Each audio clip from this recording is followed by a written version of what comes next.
culmination of all Araki's work up until this point. It's every mistake he's made and every lesson he's learned from it, and the result is a story that feels bold, different, and confident. And the thing that differentiates Diamond is Unbreakable from its predecessors is actually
something really simple.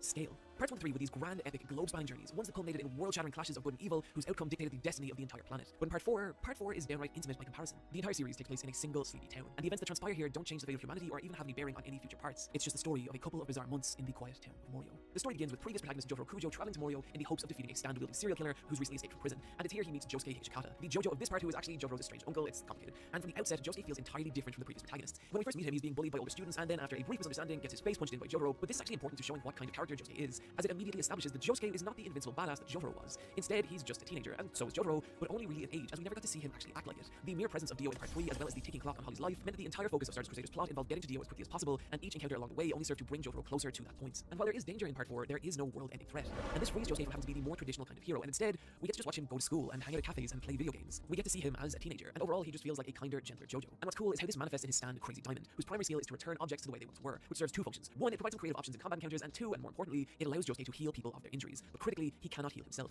This is important because this means Josuke's primary stand ability necessitates a degree of selflessness in the character, while also meaning that Josuke is at his most effective combat-wise when allied with other stand users, which is appropriate because a major theme in Part 4 is friendship. While friendship was a big part of the previous series, it always seemed to feed back into the main Select your character and get ready to attack. For example, the deaths of Dyer, Caesar, Avdol, Iggy, and Kakyoin. All characters who were killed in order to further motivate the heroes. Even if I die today, I'll do so with no regrets. With a much stronger sense that these are characters who spend time together purely because they enjoy each other's company, and not in the pursuit of a larger goal, which gives this really pleasant, nearly slice of lifestyle feeling to the occurrences of Part 4. And it's fun watching the different relationships form between the different characters, like Rohan's intense dislike of Josuke, or Josuke's exuberant friendship with Yasu. This dynamic also makes it feel far less like just Josuke's story, and instead like a far broader narrative concentrating on a group of friends, with the point of view occasionally switching entirely to that of other characters. You can see this especially early on with Koichi. He's actually the first character we meet, and the opening chapter actually takes place from his point of view. He initially takes the Speedwagon-esque role of running commentator, but over the course of the series he evolves and develops in a way that feels more typical to the standard shonen hero than even Josuke, with his own character arc, relationships, and power moments that effectively move the character out of Josuke's shadow and lets him emerge as something more than just a standing sidekick. I could say similar things about nearly every other major cast member of Part 4, but my personal favorites are Kishiba Rohan and Okuyasu Nishimura. Rohan is an especially interesting character, as many see him as a self-insert for Araki, and this adds up. He is an eccentric, hyper-skilled manga artist, but I think more specifically what Rohan is and what makes him so damn fascinating is that he's a distillation of Araki's philosophy towards creating manga. In Araki's book Manga in Theory and Practice, which is a fantastic resource everyone should read, Araki talks about how to be a manga author, you need to sustain an infinite curiosity for the world around you, and that curiosity is the very basis of Rohan's character, in particular in the infamous scene where he cuts open a spider and licks it, purely to gain a deeper understanding of how the creature works internally, so he can more accurately depict it in manga, I guess. It's this obsessive curiosity that expressed in Araki, but it's also expressed through his stand, Heaven's Door, which transforms people's bodies into grotesque books, allowing them to read their life story. So it's a character trait that defines him as a person, drives his stand, and even brings him into conflict with Josuke. Set up a gruesome but striking introduction, but also Attack from The above! battle is about to start. 5, 4, 3, 2, 1. Protect the bomb carrier and destroy the target. I sense prey in the distance.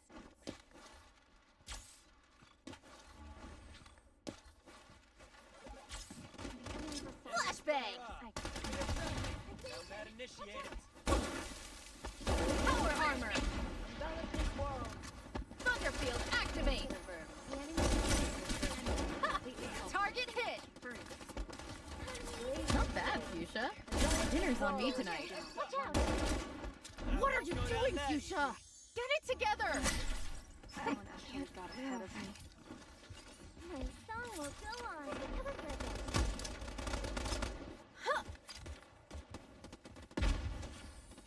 Home for economy song. Thunderblast, fully charged. Thunderfield, activate. Bullet. Power armor. Damn it! I'm done for. This isn't over. Attackers win! Also giving great insight into how Rohan works internally. Rohan also appears to be one of Rocky's favorite characters in all of JoJo's, which he himself denies, but this picture he drew of himself and Rohan hugging says otherwise. But it's also led to Rohan starring in several of his own one-shot stories, such as Millionaire's Village and Rohan After Louvre. I think the latter is especially interesting as it takes place in spread where a crime woman collapses into Rohan's arms, and his first instinct is to use heaven's door. Then he slides sense that never would have occurred to be Rohan in Part 4, like in the 10 years between the others. This scene is also emblematic of something Araki does like few others, his ability to believably age and mature characters. Jotaro in Part 4 is still the same stoic badass we came to know from Part 3, but he's also The significantly battle kinder, is softer about to design, which I start. believe is a change brought about by the concluding events of Part 3, but I might be reading too much into that. But it results in Jotaro feeling like a 5, supportive, cooler older brother 4, to the younger of Part 4, especially 3, fond of one scene in particular 2, through it. 1. Protect the bomb carrier and destroy the target. I feel dangerous far. Don't let me find you. Flashbang! Someone's got me in their sight. Thunderfield, activate. Engaging with the enemy. Enemy critically wounded. Mission accomplished. Target down. Grenade! Enemy critically injured. Step out of my way. You're no match for me. Attack from above. Thunderblast, fully charged. Done. Thunderfield, activate. Don't let me find you. Enemy activity. I won't go down that. Power armor. Damn it! I'm done for.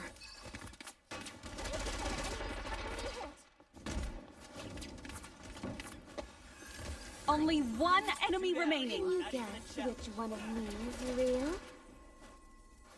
Serves Planting the me bomb. right. Bomb planted. I fought till the very end.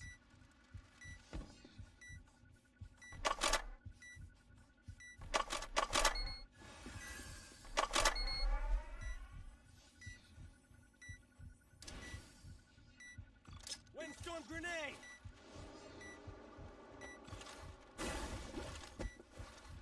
Enemy to the left.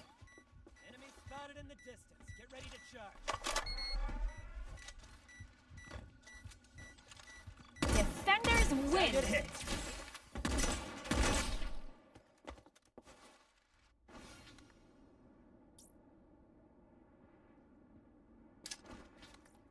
I've got the bomb. Urbino has everything you desire, including liberty.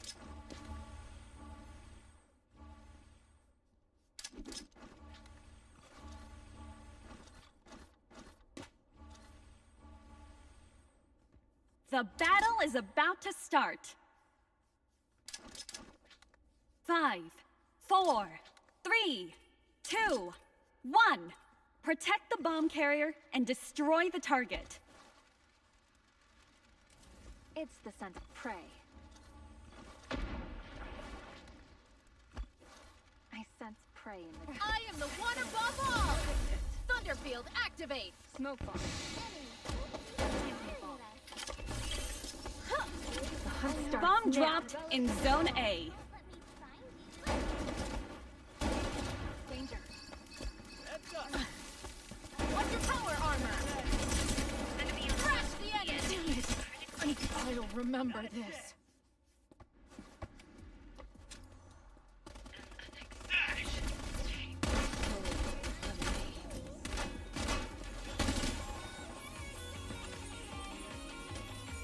Enemy down. Just like that. What's going Defenders on? win. Am I slipping up? Episode 2, where Jotaro displays a warmth and compassion towards Josuke that was never present in Star Crusaders. Joseph Joestar also Attack returns from in an older, above. familiar state, but his treatment is a little more melancholic. We've watched the character grow throughout his entire life, and watching him reach his twilight years and lose the ability to engage in stand battles is oddly moving, but it's also a little sad. In particular, in the scenes when he struggles to relate to Josuke, who is his estranged son, and it gives this real bittersweet tinge to the pair's reunion as well as the main characters to follow. There feels like much more of a willingness to explore these kind of complicated familial relationships this time around, something that was further explored by the protagonists of part 5 and 6, but is also present in my dear sweet idiot boy Okuyasu. He enters the story as a minor villain in the show's second arc, but does so under the direction of his sinister older brother Keicho. Keicho soon exits the story, battle leaving is Okuyasu alone about without to anyone start. protect him, which is a problem, as under his own admission, Okuyasu is not especially intelligent and has difficulty making 5, decisions for himself. And so, 4, nearly immediately after 3, the concludes, Okuyasu 2, becomes Josuke in a way that's kind of comical. 1. Protect the bomb carrier and destroy the target. It's the sensible. Enemy spar up. Stay Should alert. we give him a scare? Thunderfield, activate! Enemy Enemy attack! A grenade from the left! Don't let me find you. Power armor!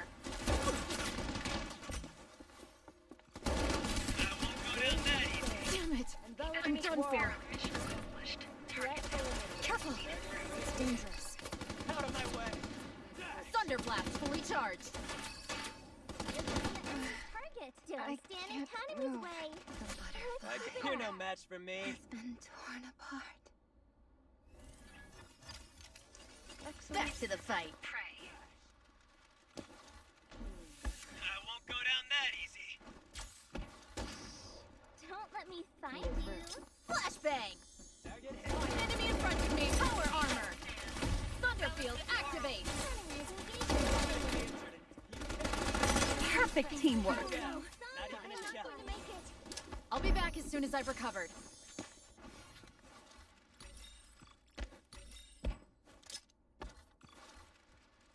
But it also makes you feel a little bad for the character. It's like he really just needs someone to ground him and doesn't want to be alone. This same Come simple nature on, that's both comedic and let's endearing ignite is also a the trait that flames of defines the resistance.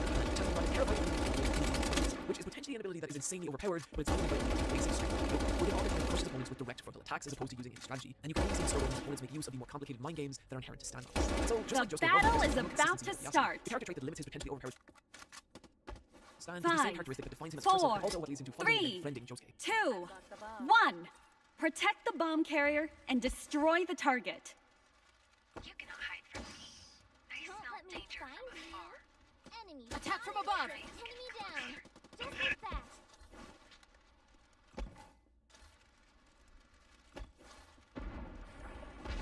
Power armor. Enemy Pinnacle. Stand in Kanami's way. Watch out, Thunderfield, activate. Arise from the dead. Enemies are close. Get Smoke bomb. Damn it. heads up. I'm done for. Sands. I'll remember this. Flashbang. Bomb planted. Can you guess which one of me is real? Kanami needs assist. Dash!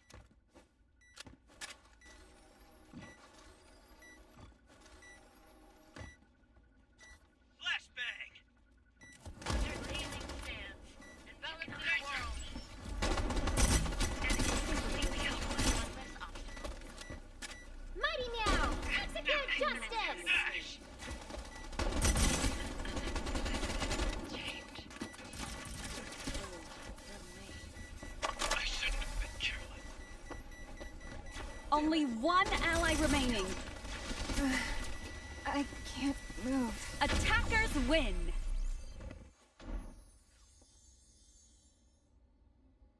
Final round of the first half.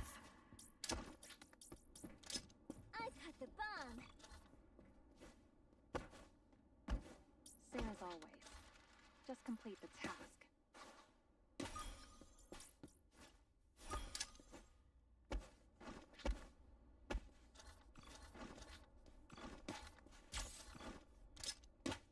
The battle is about to start. 5, 4, 3, 2, 1. Protect the bomb carrier and destroy the target. Pray. Smells Enemy dangerous. spar Don't let me up. find Give him a you. scare. Flashbang. The hunt starts now. Blazing sands. Envelop this Thunderfield, activate. Oh no.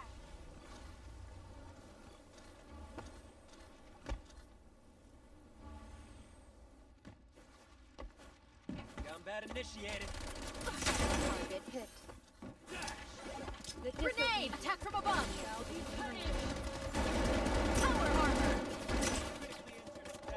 Thunder blast fully. Thunder field activate! You're no match. I shouldn't have been careful. Don't let me find you. Keep your eyes on me.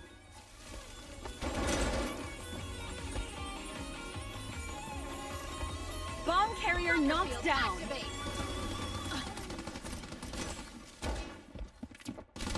Defenders win.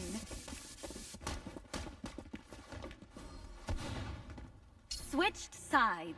If it feels like I'm spending a lot of time breaking down these characters, well, I am, but I think it's important to highlight just how much more developed they are than the cast of previous parts. I couldn't write paragraphs like this on Avdol, Kabuy, or Polnareff because the same level of writing and nuance just isn't there, and as a result, the cast of part 4 feel a lot more fully formed, which means that when stand battles do happen, we're a lot more invested in the fate of these characters. And incidentally, the writing behind the stand battles has also greatly improved. The abilities of the stands tend to be a lot more reflective of their users' personalities and a lot less directly suited to combat. But this allows for a lot more creativity in the encounters, as there's now a much greater emphasis on stand users manipulating their opponents into the hyper-specific situations where their stands will be effective. Take for example Kobayashi's stand with Lock. Lock has the ability to manifest a giant lock on people's chest that grows larger and heavier the guiltier the victim feels. So Kobayashi's battle style is to manipulate his target into feeling as much guilt as possible, activate his stand, and then extort them for his own gain, as we see in his showdown with Koichi, where he inflicts his stand on Koichi's mother and sister in an attempt to have them sign over the property rights to their house. I see this fight as particularly important in the evolution of part 4, as it's not directly really a fight at all. Lock's objective isn't to harm Koichi or his family. His objective is to steal their home, and Koichi in turn isn't trying to kill Lock. He just wants to get him to stop targeting his family. Compare that to the simpler battles of part 3, where every enemy stand user is in service of Dio, and the objective is always to eliminate Jojo and Co. But by contrast, the lack of a central uniting villain in part 4 means that each individual villain has their own specific reasons for encountering our heroes, such as Yukako falling in love with Koichi and then kidnapping him in one of my favorite arcs of the entire series. Her motive isn't simply to eliminate our heroes, and she's not a pawn in a larger villain. She's just an admittedly unhinged person doing what makes sense to her, which makes her battle with Koichi and how she applies her stand feel entirely different from any other encounter. And it's this kind of writing that constantly leads to part 4's less conventional setups. Scenarios like Let's Go Eat Italian Food, Kishibe Rohan's Adventure, or I Am an Alien don't even really have battles or enemy stand users. The battle is about to start. 5, 4, 3, 2, 1. Defend your position.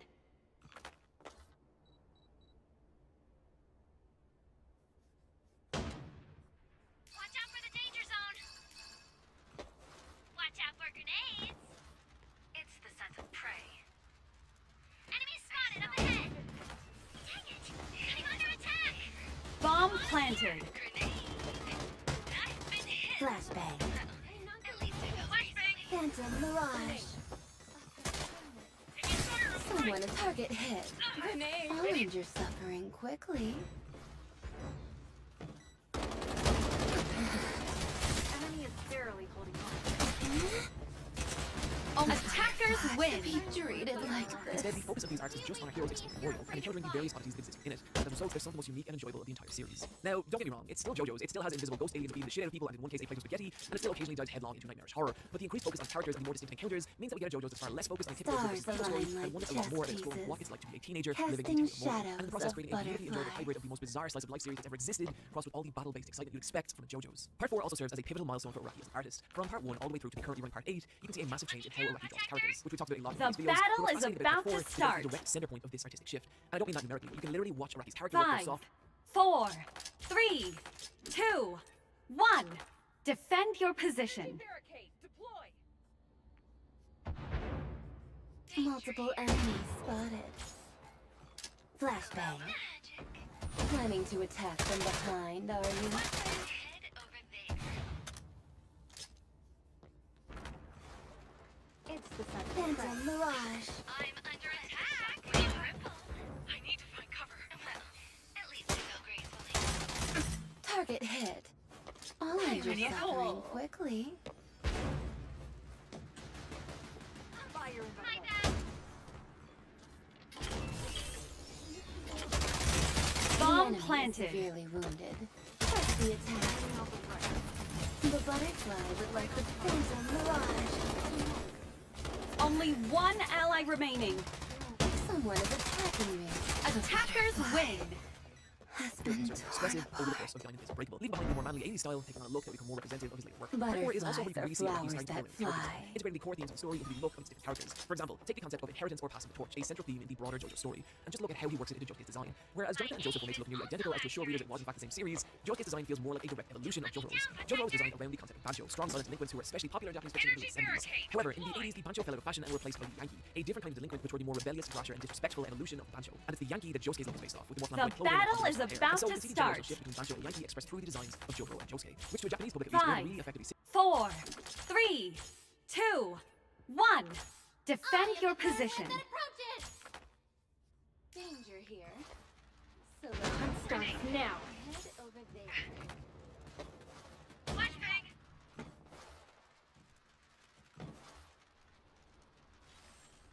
The enemy is distant, but don't let your guard down. The disobedient shall be punished. Grenade. Bomb planted. Head over there. Enemy on the left. Phantom Mirage. Flashbang. Hit by heat. I'm under attack. The butterfly has been torn. Attackers win. Oh no, I'm not going to make it. Final round.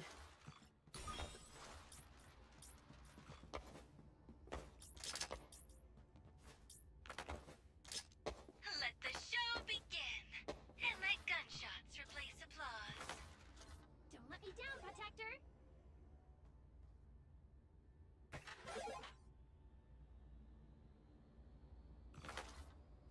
The battle is about to start. 5, 4, 3, 2, 1. Defend your position.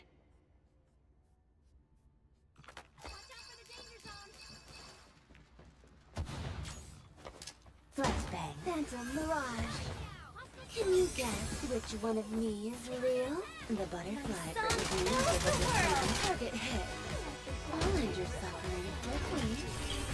Fire in the hole. Bomb planted. Near. Been hit! Flashbang! I'm under attack. Head over enemy critically wounded. Got one. Gotcha. The butterfly would like to play a game with you. Only one enemy remaining. Phantom Mirage. Defenders win. It's not over yet. Final round.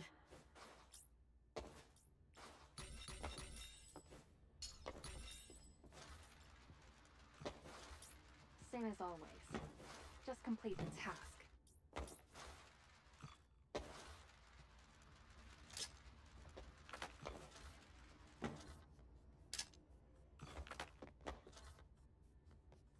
The battle is about to start.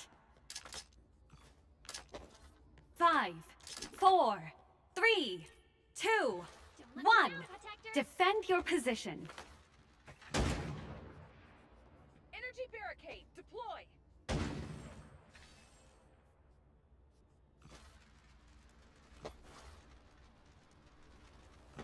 Bomb planted. The enemy is distant. Phantom Mirage. Right side. Oh, grenade. I found the bomb.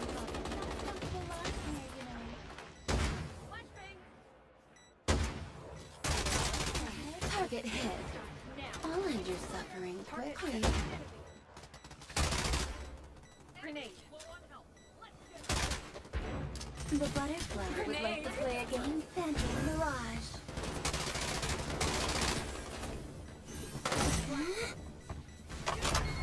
The butterfly On the ropes. has been torn. Nothing defended. signify that Josuke is a more modern version. Defeat. I continue to play with this concept of evolving character designs a lot more with later protagonists, like how the empty space on Josuke's chest forms a heart motif in Josuke's design, Before and that the motif is then love, taken up for Josuke's mortal design before becoming a demise. solid stone in Joly's. And I You love this and because it's so I effective are at establishing a visual equals. through line between these four characters, linking their appearances but also effectively visually conveying their familial bloodline and shared destiny. The shift in art style I imagine would have given David Productions, the studio behind the anime adaptation, some difficulties. Do they go with the earlier style that's more in line with previous series, or the softer artwork part 4 would eventually evolve into? And somewhat controversially, their decision seemed to be to lean more towards the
the latter, but isn't 100% faithful to either. And while I do understand criticisms, to me an adaptation should alter the aesthetic of the source material in order to properly take advantage of the medium it's being adapted into. And it's for this reason I think the adaptation of Part 4 is not only successful, but goddamn beautiful. It has its caveats which we'll get into, but its strength is how it uses animation and film to really accentuate the bizarre, carefree feeling of Diamond is not Crash. And one of the main ways you can see this is in the editing. It's come for scenes and shots to bleed together, creating this nearly surreal, dreamlike experience. Like take for example this shot of Jotaro in his hotel. He hangs up the phone in his hotel room and then climbs down into a taxi that's waiting for him outside his hotel. They're easy to miss, but moments like this create a playful quality to how Part 4 moves between shots and locations. And it both serves to keep the action flowing nicely in the action scenes, while also giving this amazing, bizarre atmosphere to the town of Morio, like it's a place where the laws of time and space don't really apply. The same playfulness carries right through to every part of the show's art direction, and in particular, the use of color. Rather than grounding the show's palette in any semblance of sanity, Morio is a town exploding with eccentric color choices, a place of yellow skies and purple trees whose palettes swim and flow to match the emotion and intensity of the given scene. Interestingly, this color treatment actually ties directly into Araki's own philosophy regarding color. He stated in several interviews how he doesn't view his world or characters with any consistent color palette. Rather, in his mind, a character's color is dictated by the emotion and environment of the scene, and the anime plays with this ethos in a way that black and white manga never could. Even the line work the characters are rendered in has the same hyper-stylized quality, with the character art often being drawn in beautifully rhythmic, thick black lines, giving the character art a fun, eccentric, nearly pop art style vibe that feels inspired by artists like Roy Lichtenstein. This is taken to a gorgeous, ludicrous extreme in some of the show's lavishly illustrated still shots, which combine the beautiful line work and vibrant color design to create images that are so striking that I don't even care that they're barely moving.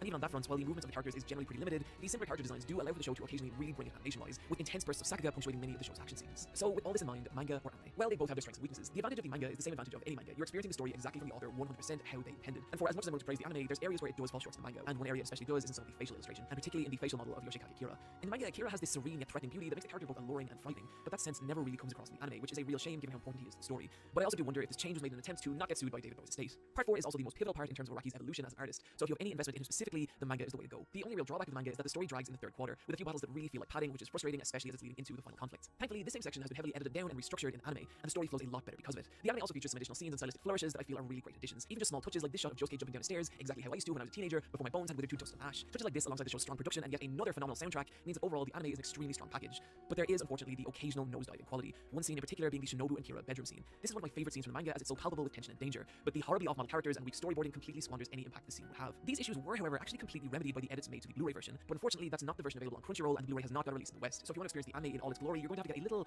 tricky. You're not part of it. Ultimately, I don't think you can really go wrong with either version, but personally I did enjoy my rewatch of the anime more than I did my reread of the manga, but that's with the caveat of it being the Blu-ray version and not the original broadcast. There is one final element to the story that we still need to talk about. One not critical piece of the bad. puzzle that's missing. And it Are is you interested in Yoshikage Kira. joining We my already spoke about Kira as an ranks? individual in our video on villains, but I think what's nearly more interesting is the larger effects Kira has on the overall story. We meet Kira halfway through Part 4, and by introducing him so late, it lets us get to know Morio without Kira. We get to experience the fun, bizarre side of life in this town, the carefree existence of Josuke and his friends. And so when Kira is introduced and immediately kills one of those friends and is revealed to be the serial killer behind the disappearances, he shatters that existence. We share in the shock and heartbreak of our heroes. Kira's existence scars Morio. He destroys the carefree reality we've been enjoying up until this point. At 33 years old, Kira has lived in Morio his entire life, during which time he's murdered dozens and dozens of women, severing their hands and becoming romantically involved with them. He serves as the central villain for the story's second half, but that said, he's an entirely different kind of villain to Dio or Cars. Those were villains who were loud and charismatic, ones who rallied entire armies and were obsessed with proving their superiority over our heroes. But Kira is different. He doesn't want glory or a following or to take over the world. All he wants is to continue to live quietly in the shadows and destroy as many lives as possible. Victory or success aren't important to Kira. In fact, he completely avoids any action that could draw attention to himself. Something we get a disturbing window into when later on in the series, our protagonist explores home. And it paints the picture of a bizarre, plastic existence. He spent his entire life aiming to be forgotten, achieving to the point that he's accepted by his peers, but never excelling enough to properly stand out, as we can see from his collection of third-place trophies and modest academic accomplishments, even positioning himself in photographs as to blend in as much as possible. It's this social camouflage that I think makes Kira so unsettling, and there's a number of scenes that play with this directly, where our heroes encounter Kira out in public but have no idea it's him, oblivious to the fact that the killer they've been searching for is hiding boldly in plain sight. And there's something so alien and frightening about that, and at the heart of why Kira feels so threatening. He's the guy at the office you never really speak to, the stranger who sits next to you on the bus, that feeling that we never really know what's going through the minds of the people around us, or what might be happening behind closed doors in the homes of our neighbors. He's that deeply unsettling fear personified. He is the dark heart of suburban existence. This concept gets explored even further later on in the story, but be warned, we're about to go into some major spoiler territory. Eventually, our heroes manage to track down Kira and after a grueling battle, expose his identity and manage to corner him. But then, in a last-minute act of gruesome desperation, he escapes. But for one brief moment, the camouflage Kira has spent his entire life building up comes crumbling down around him as he staggers down the street, battered and blood-soaked. Only then, in a last-ditch effort to blend back into society, Kira kills a man and in the process steals his face, identity, and takes over his life, completely disappearing into society once again. And I love this turn in the story because it both establishes Kira's horrifying tenacity and ability to survive, while also introducing the narrative of Hayato, the son of the man Kira murdered and his identity he's stolen. Hayato begins to suspect that his father, despite looking exactly the same, may not be who he used to be and starts recording Kira's every move. What's interesting though, and this is just my own speculation, is that the idea of this arc seems to be based on the psychiatric condition known as the Capris delusion, a delusion where a person believes that someone close to them has been replaced by an identical imposter. And I think that's an amazing concept to work into Kira's character, as it takes his ability of hiding in plain sight to a horrifying new extreme. As our heroes slowly begin to track down Kira, Hayato uncovers his secret, and the resulting conflict forces Kira's stand to evolve a horrifying new ability, Bite the Dust, which, to dramatically oversimplify, traps anyone who discovers Kira's identity in a time loop in which they are murdered over and over and over, giving Kira a seemingly perfect defense against our heroes, and making for one of the most tense and desperate final battles of this or any other series. But it's also in this final battle that we can see the true strength of Diamond is Unbreakable, and it's a battle that develops and delivers on all the themes the series has been building up to until this point. As unlike previous arcs, it's not merely a one-on-one fight between hero and villain, but instead everyone together trying to survive against Kira's nightmare, with each character having their own role to play in the war against him. In other words, the friendship and spirit that's formed between Josuke and his friends versus the perverse, invincible solitude that Kira has surrounded himself with. And it's a fight that's not only desperate and exciting, but feels more thematically resonant than any finale that's come before. It's not merely hero versus villain, but a community of people coming together in an attempt to eradicate a deep, insidious evil that's rooted itself in their society. And I think that's a really powerful story to tell. More than anything else, though, Part 4 feels like the culmination of everything Araki's been working towards, both being an incredibly fun and spirited slice of life / battle series, crossed with a deeply dark and horrifying look at the most insidious parts of suburban life, and the resulting battle when those worlds collide. This is why Part 4 is my favorite part. This is why you should watch / read JoJo's Bizarre Adventure Part 4, Diamond is Unbreakable.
Hello! Right now, you are meant to be watching a feature-length video on the strange and fascinating overlap between fictional wrestling personas and their real-life human counterparts. However, to say that WWE put a slight roadblock in the way of that video is like saying that Yokozuna could be a little heavy-handed. So while I figure out creative ways to not get sued by Vince McMahon and his circus of angry muscle boys, I shall do what I do in all times of darkness. Turn to anime, and specifically JoJo's Bizarre Adventure. The first one of these videos coming out 7 years ago, in which I hilariously mispronounced actual author Hirohito Araki's name as Ariaki. That's the last mistake I ever made.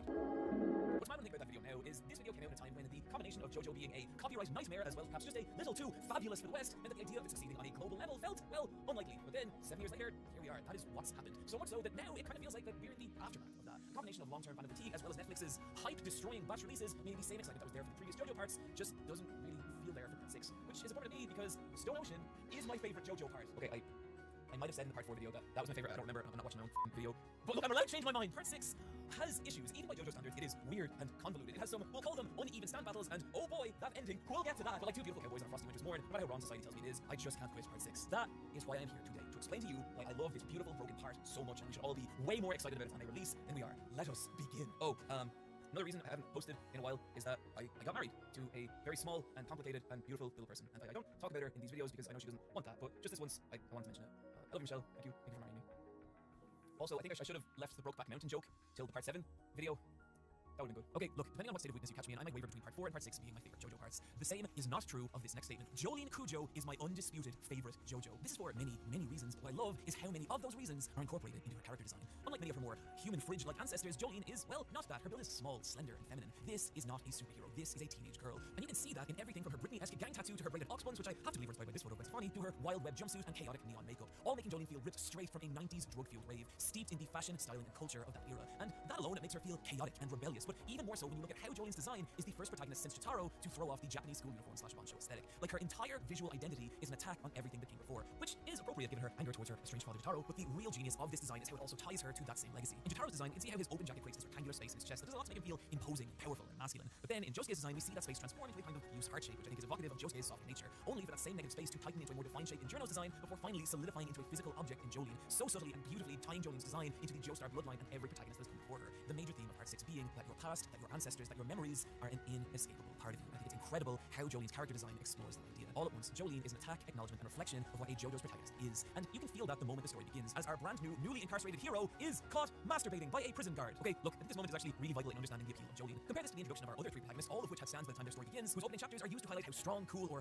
beautiful they are. And then we have little pissy pants Jolene. She has no stand, she is weak, vulnerable, and as of that first page, humiliated. But it's from that lowly position we get to watch Jolene's rise over the course of Stone Ocean. That is what makes her special. A growth that begins as soon as she acquires her stand, Stone Free. And it's in Stone Free we can start to see a very different approach in how Araki writes its protagonists. Unlike Star Platinum or Crazy Diamond, Stonefree is not this ultra-powerful problem solver. Though its combat ability is described as above average, it initially cannot punch through either the stone walls of Jolene's cell or the iron bars which keep her there, something we've seen both Jotaro and to a lesser extent Josuke able to do. Instead, Stonefree has the ability to produce a small strand of thread. The power of Stonefree coming not necessarily from the stand itself, but how Jolene chooses to use that ability to overcome the stand's limitations. Take this part, for example. Wes mocking Jolene for Stonefree's inability to break down the metal gate between them. A problem Jolene solves by turning Stonefree's fist to string so they can pass through the bars before solidifying on the other side as they collide with Wes's skull. How fucking fun and satisfying is that? Because it's not Stonefree's inherent power that won the fight, but Jolene's ingenuity and creativity in solving the problem in front of her. And you could see Araki playing with this concept with Journo's Gold Experience for Part 5, a stand initially described as very weak, the only issue there being that Gold Experience made no goddamn sense at all. And if you say you understood it, you're a liar! A filthy liar! Rather than he just messed with different abilities that was piled on the Gold Experience, Stonefree works off a specific physical rule set, and watching Jolene learn to manipulate that rule set is a part of what makes her so much fun as a character. For example, using her thread to sew up wounds, as a grapple hook, to steal items and knickknacks, as a wire through which to communicate with her allies, as a protective layer of armor to help her intercept incoming attacks, as a subtle way to redirect the force of her opponents, to scorpion harpoon her enemies into giant gravity wells, as a net to protect yourself from raining poisonous frogs, as a detection system to identify invisible zombie crocodiles, to choke motherfuckers, and whatever is going on here. Wait a minute. Oh my god! We compare this to just how many Jotaro's fights he wins because he's awesome and strong, up to and including giving him a heart attack by just being really, really cool. It's not only a testament to just how much Araki's writing has improved, but also it's in that comparison we can see something else really important. Jotaro is a badass, Jolene becomes one. If you ask me what I love about Jolene, basically none of it is there when we first meet her. She is a gullible idiot teenager who has been framed for a hit-and-run accident actually committed by her rich dickhead boyfriend, who has manipulated Jolene through a conniving lawyer into accepting a 15-year jail sentence. But from there, we watch her grow. We watch her come to understand the prison and how it works, how to recognize when someone's trying to take advantage of her, how to stand up for herself, and gradually that growth, that resolve and strength begins to define her as a character, which we can see in one particularly powerful scene when she gets shit thrown on her face. I don't know what I'm doing, which we're gonna talk. The fecal matter. Okay, this is genuinely a huge moment for Jolene. This is the point when she's been locked in the ultra-security wing, the most vile, frightening, and dangerous part of the prison, where she's blasted with freezing water and given disgusting insect-cooked food. When the other male prisoners realize there is a woman among them, they begin to rave and howl into light, screaming violent misogyny at her. The hurled fecal matter, a horrifying exclamation point of the hell Jolene has now found herself trapped in. It is a genuinely awful and cruel scene, and worse, this is not an opponent Jolene can beat. This is a nightmare that can only be endured. But Jolene realizes that. She acknowledges that she needs to find the resolve within herself to get through this, which she does in the memory of her father, Jotaro. And with that strength comes conviction. This will not break her. She will withstand this and grow stronger from it, as she bites down on her moldy bread in an emphatic statement of survival. And fuck, it's such a powerful moment. But what I love is how immediately that resolve is tested. Jolene, along with every other dangerous lunatic in the ultra-security wing, is released from her cell, all being driven into a violent rage by the stand survivor. And it's here Jolene encounters Westwood, a monstrous, hulking security guard obsessed with proving that he is the strongest, who fixates on Jolene. And this, I'm sorry for the repeated hyperbole of this video, is my favorite fight in JoJo. Whenever we talk about Jolene's slighter, more feminine frame, well, here is where that starts to matter. The terrifying physical difference between Westwood and Jolene framing this entire fight. Westwood using his massive hulking body to pummel Jolene, beating her into near unconsciousness and dragging her to the ground with crushing chokeholds. Like all that strength, all that resolve we've just watched Jolene marshal within herself is now being violently tested by Westwood. It is brutal even by the standards of JoJo, but it's through that brutality we get to watch Jolene's new resolve shine, as it manifests in her developing a brand new close-range style of stand battling, combining Stonefree into her own body and using a combination of stand attacks and martial arts to land several devastating blows against Westwood. And the bit where she grabs Westwood's wrist and Chun-Li kicks the fuck out of him, only to have a hole blown through her arm as Westwood's stand planet waves activates, which causes fucking meteorites to fall out of outer space to track on Westwood but blast through his opponents while disintegrating on contact with him. It's such a brutal and insane escalation, and yet still, through all that, Jolene still fights on, including knocking meteorites out of the sky with her fists before finally brutally beating Westwood in one of the most cathartic conclusions to a stand fight in history. Jolene falling to her knees and just screaming this primal, guttural howl of victory. And God, it's so fucking cool, because how far does she now feel from that lost, vulnerable child we first met in the jail cell? And this is what I kind of love about Jolene's progression. Her fights don't feel like a group of disconnected encounters, but a steady escalation of her, as her strategies continue to evolve and her confidence and resolve build with each successive victory, until she is literally willing to fucking set herself on fire to prove that she is stronger than you. Jotaro is a badass, Jolene becomes one. It's actually in Jotaro that Part 6 does two really interesting things. And the first is how it recontextualizes him. When Jotaro appeared in Part 3, he was an extremely entertaining, if not especially deep character. And while I think that simplicity was part of his appeal, what's been interesting since then is watching Araki develop that character in each successive part. And now in Part 6, we peer even deeper into him. We see the flawed human part of Jotaro Kujo. A lifetime spent fighting back the evil Dio has created, now isolating him from his family. Jotaro being nearly entirely absent from Jolene's life. His coldness, his stoicness, the things that make him so cool and appealing, now the emotional barrier between him and his daughter. Jotaro's presence in Stone Ocean also does something else. Jotaro and his invincible stand Star Platinum have beaten two major series antagonists up to this point, making them the ultimate assurance that everything will be okay. Which is why it's so shocking when Whitesnake, the new main antagonist stand, early in the story robs Jotaro of both his stand and his memories, leaving him a husk. Not only giving Jolene a motive in retrieving her father's stand and memories, but placing the onus of the story directly on her. She is the hero, no one is going to save her, making her rise from lowly masturbator to self-immolating badass all the more uniform. Having Jotaro return in Stone Ocean adds a lot to Part 6, but unfortunately, I don't know I'd really say the same for the rest of the supporting cast. Don't get me wrong, I like Ernie's, Weather, and Koryo, and Anasui, but as individual characters, they never really get the time to breathe or develop in their own right. And as a group, they lack that emotional core that bonded the god-tier supporting cast of Parts 4 and 5, like the residents of Morio shared desire to root out evil from their town, or the Bucciarati gang's loyalty to their leader Bruno, meaning you never get that same electric chemistry that made the cast of those previous parts so enjoyable. Now, I've seen enough Stone Ocean group cosplay to know that I'm absolutely pissing someone off, so one thing I do think is really cool about this supporting cast is the thematic thread that runs between them, that thread being memories. Ernie's fights to honor the memory of her dead sister. Weather Report's entire story revolves around him recovering his lost memories, and Morio's stand ability is summoning the memory of lost objects, him even living in the memory of a room that no longer exists. And honestly, well, well, honestly, I don't really know what the deal with Anasui is, except that he used to be a girl, but not even like narratively or in a fun way, because in his flashbacks, he's also a boy, but then maybe he used Diver Down to rejig his anatomy, and there is this interview where Araki talks about wanting Anasui to be a character beyond gender, but then why is he only a boy in the anime? Because that just makes no goddamn sense at all. The lesson here is that Anasui is a complete mess. Do not try and figure it out in my comments. However, there is one beautiful little exception to all my criticisms of the supporting cast in part 6, and it is Foo Fighters. In general, I'm just kind of a sucker for non-human characters pretending to be human, and Foo Fighters is a very entertaining one of those, but it's in how her character ties to that central theme of memories that really hit over her. You see, Whitesnake created Foo Fighters by rocking too hard. The preceding joke is still on page. Guy. I would like to take this opportunity to apologize while simultaneously acknowledging that I did it again, which he did by taking Plankton and giving it a stand and memories. And initially, the only purpose to Foo Fighters' existence is as a kind of guard dog. Her day spent in an endless repetitive cycle of patrolling a farmhouse and protecting a pile of burnt CDs in a tractor. Get there. Each day, an exact monotonous replica of the one that came before it. Her life devoid of context or meaning. And it's only upon meeting Jolene and Hermes that she leaves this place and begins to form bonds and create memories. Even stating living is more than just being alive. It means making memories. That's the remarkable thing about humans. Their memories give themselves courage. So while I do think the supporting cast in general are weaker than previous parts, I also appreciate how nearly all of them add to that core theme of memories. But before we go too far down that particular rabbit hole, I want to take a second and turn our attention to another of the more divisive and to me disappointing aspects of stop motion, and that is its anime adaptation. I want to be a little careful here. The stop motion adaptation is okay. In terms of being a basic translation of its manga, it's fine. And that is why it's so disappointing. While you can argue that Part 4's adaptation softened Rocky's art style a little too much, you cannot argue with what a spectacularly creative visual reinterpretation it is of Diamond is Unbreakable. And while Part 5 pulled back on the creative visual zaniness, it upped the absolutely insane level of production. And Part 6 does, well, neither of those things. This is disappointing on multiple levels, one of the biggest being that a strong adaptation of Stone Ocean could have made up for one of its weakest aspects. When you think back to previous JoJo parts, think of how drenched in the visual culture of locations their stories were. The globe-spanning stand battles of Part 3, the surreal yet cozy streets of Morio of Part 4, or Italy's beautiful blend of Romanesque and Gothic architecture that was the backdrop of Part 5.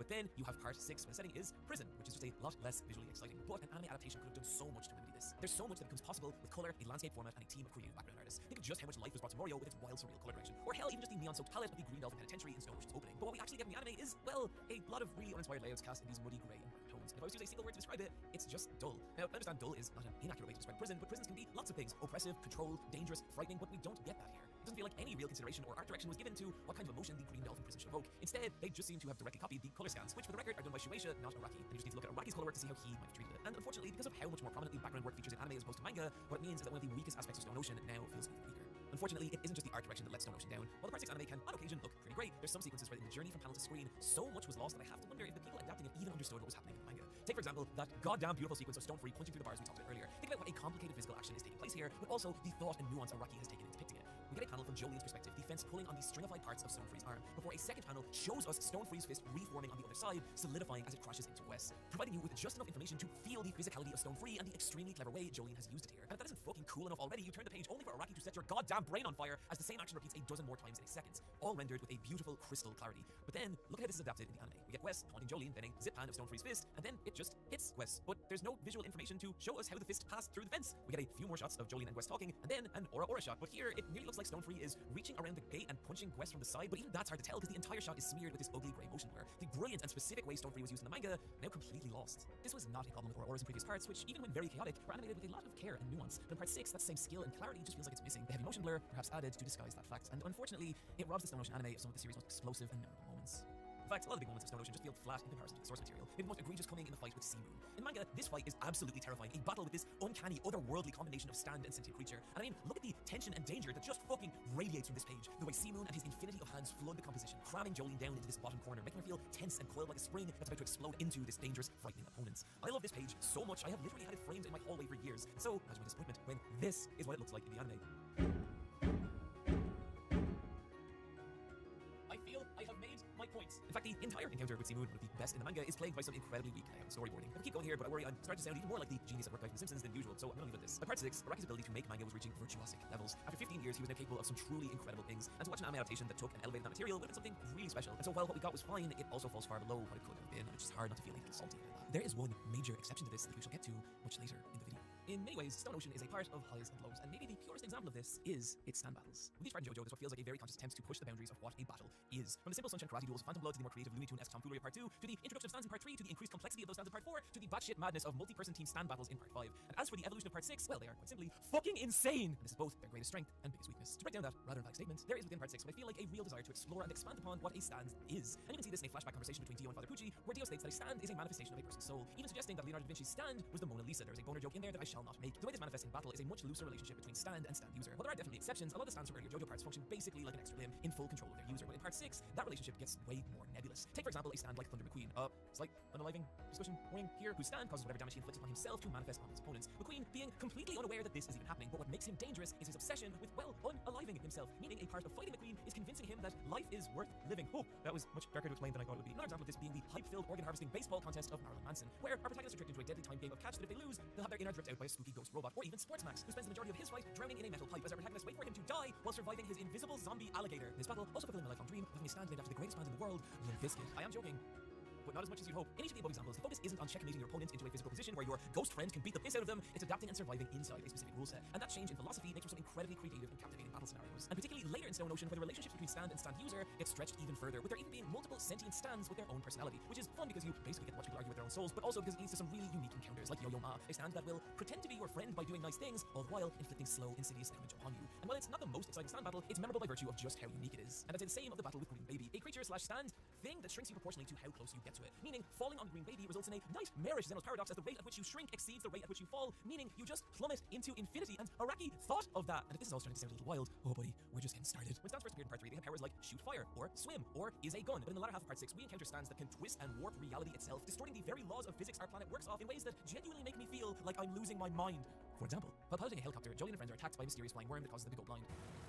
While driving on a highway, Jolie and friends notice some pebbles sliding the opposite direction to them, only to realize that the entirety of Earth's gravity has reorientated itself around an enemy stand. Jolie and friends are attacked by the 1974 Miami Dolphins, including MVP running back Larry Zonka, who got 33 runs running over 145 yards in a single season, which I know because the manga tells you all that. Jolie and friends are attacked by rainbows that if you look at them, you begin to subliminally believe you are a snail to the point that you either explode into little snails or become a snail person yourself. Jolie and friends pursue an enemy stand user down a mysterious underground tunnel, only to find themselves trapped in the memory of the 2005 Flight 2862 plane, which crashed in Florida. This chapter actually bizarrely predicting the actual real-life Equatorial Airlines 2005 plane crash. The stand, Bohemian Rhapsody, just the entire fucking stand. I'm just gonna play the clip. Just last night with a razor blade, I cut off my ear. Allow me to introduce myself. I'm Go of Endo Self-Portraits. What did you say?